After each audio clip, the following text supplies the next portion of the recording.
Hi, I'm Miranda Singh. I go to the University of Toronto. I'm a member of the women's flag football team, and I work as a peer supporter. One's body image and mental health are super interconnected. The way you feel about your body and the way you feel in your skin really influences how you are going to feel and going about your everyday functioning, your everyday life, how you feel about yourself, how you feel about going through school, going through work, everything. It has a huge impact. If you don't feel good in your skin and feel good in your body, it makes everything about your life so much harder. There's no step-by-step instructions to how someone can combat a negative body image. It's really individualistic. Like, it depends per person. It'll change.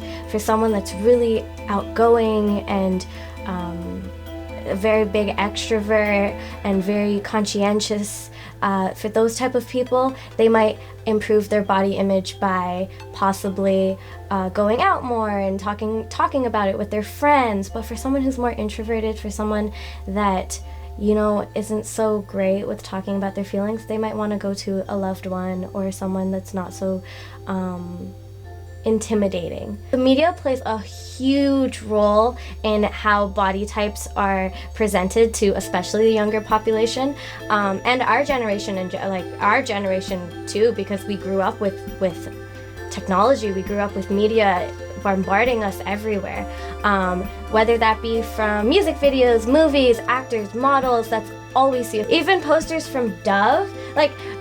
It boggles my mind how Dove and Axe are owned by the same company when one is showing off women and men that have to look a perfect way, and then the other is body positive. The media does whatever it needs to do to make money. It's not about promoting awareness.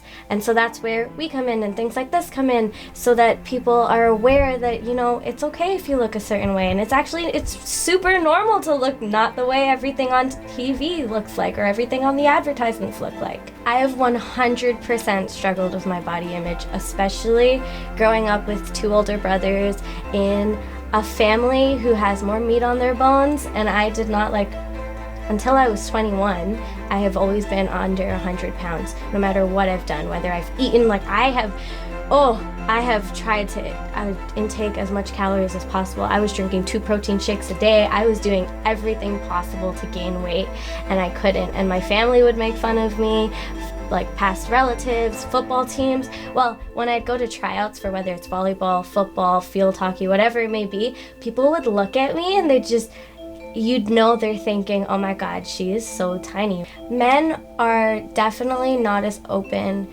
in general, not as open about mental health or body issues, and that has a lot to do with cultural pressures and societal pressures, especially because growing up in movies and in even the little kid shows that we watch growing up, there's this underlying message of men have to be this strong character that provides for the female, and they can't be weak, and showing emotions is weak. If you cry, you're weak. Those types of things, when you engrave them in your brain from such a young age, you grow up with that feeling that it's not okay to talk about. And it's so much harder when you're older to start to talk about those things. It's very difficult, which is why you see more men not talking about these things. And it makes complete sense. If I was told from a young age that I couldn't talk about something, then from 20 years later, I definitely would not feel comfortable talking about it. Society can help make it easier for men to talk about things by showing and showcasing men that are talking about their difficulties with body image issues and their difficulties with mental health. The community support system tries to create a safe place for people to come to by allowing them to speak whatever they need to speak on their mind, with us having a non-judgmental point of view, with us being open-minded and, not really providing advice. It's more of listening to what you need, listening to how you're feeling, and helping you navigate those things. And when you can do that, you can feel safe in a place where you're not going to get made fun of, you're not going to get judged, and a place that truly cares about you.